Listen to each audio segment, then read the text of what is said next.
Hi, my name is Sean Hagan, and I will be leading the retreat entitled Cultivating the Fruits of Your Contemplative Practice, which begins on May 21st at Bonneau. During the retreat, we'll explore how the benefits of meditation, equanimity, discernment, and other-centeredness can help us in our personal and our professional lives through the management of stress, the cultivation of relationships, and the attainment of a deeper sense of purpose. So my goal is for the retreat to be a very interactive one. I think it's important that we create a space of trust that will enable us to share our own personal experiences. I'll share how my practice helped me both personally and professionally during my own professional career. As a disclaimer, though, I certainly cannot claim to have succeeded in consistently applying the benefits of meditation in my own life. Indeed, I am sometimes disappointed by my setbacks. But I do console myself by recalling that it is a lifelong journey. And in fact, that fact helps me think of life, at least my life, as a process of potential growth rather than of, well, a process of simply getting older. A central theme of the retreat is distilled by the elegantly concise metaphor of the 8th century Buddhist monk, Shantideva. Let me paraphrase a little here. Imagine you look out your window one morning and you find that the earth is covered with thorns, but you need to go outside. So what do? You can try to cover the earth with leather, but that is not feasible. Or, as Shantideva suggests, you can simply wear a pair of sandals. How do I interpret this metaphor? Well, no matter how much energy we devote to managing our external lives, bad things happen. We simply don't have enough leather to protect us from every thorn. Perhaps, as our friend Shantideva suggests, we should spend more time cultivating our internal life, our sandals, giving us the mental capacity to deal with the problems that will inevitably arise.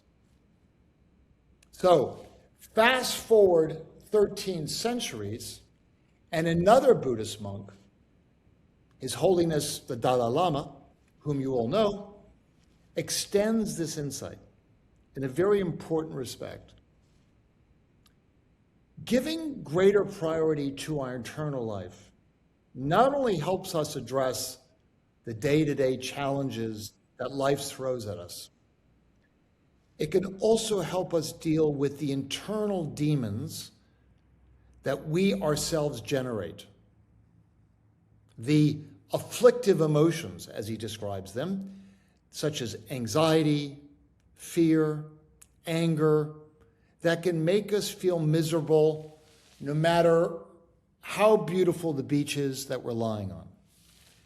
It can also undermine our ability to make good decisions, to exercise discernment in both our personal and professional lives.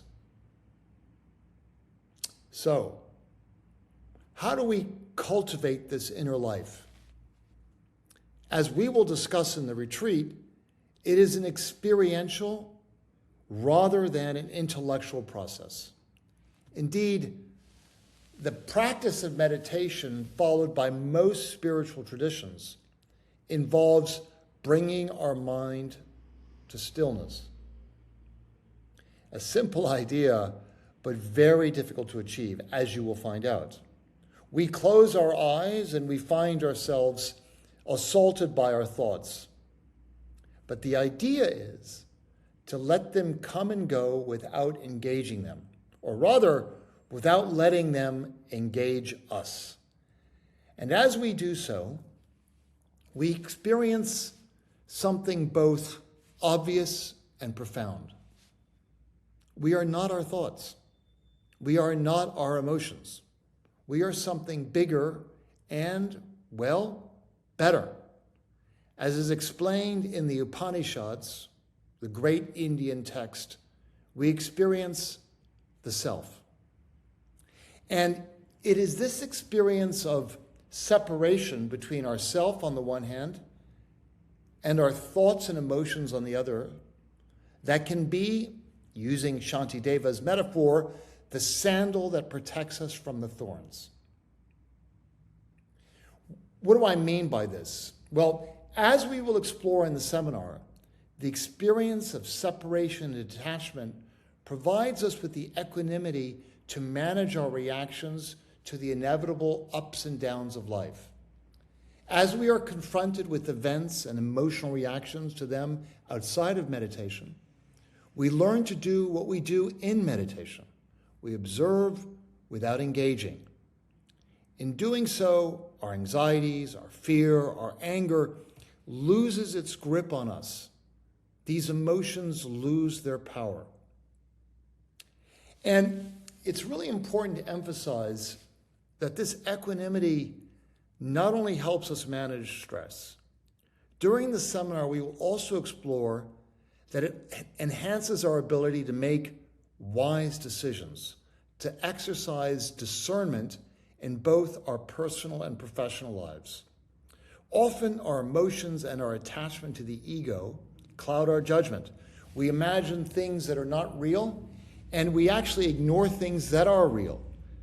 As we will see, the best decisions are those that are based on a careful assessment of reality.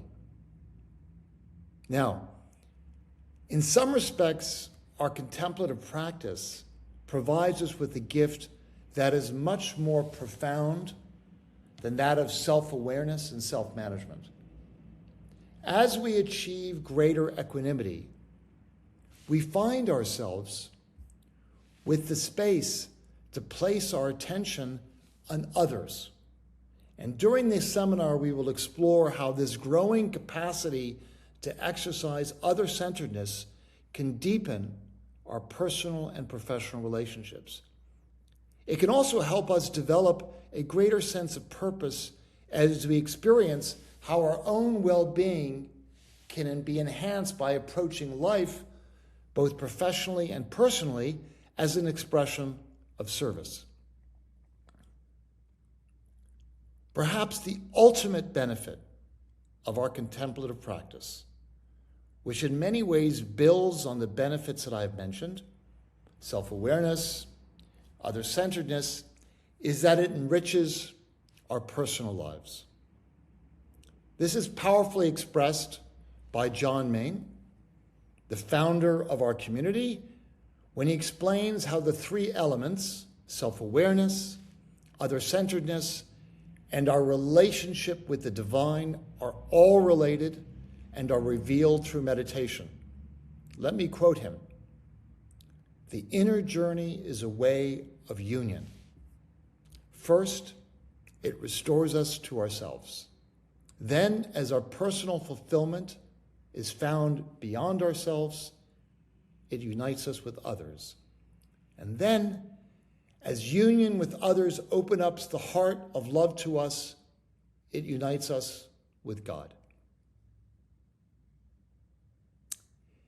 A final dimension of our retreat will be the exploration of how journal writing can enhance our contemplative practice. I would emphasize three potential benefits, which we will explore. First, it helps us achieve equanimity. When events trigger strong emotions, writing them down gives us a sense of detachment. The process dilutes their power over us.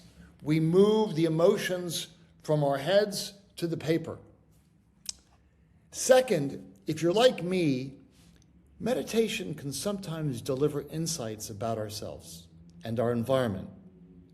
A journal can help us reinforce these insights. It can help us develop a narrative about our lives, a narrative that gives us a greater sense of agency and authorship. We can't control the ups and downs of our life, but we can control how we interpret them.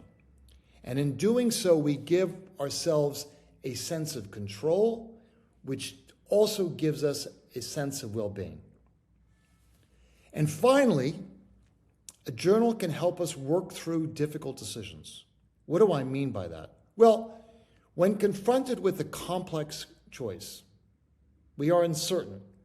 And because that makes us feel uncomfortable, we instinctively try to find a simple solution.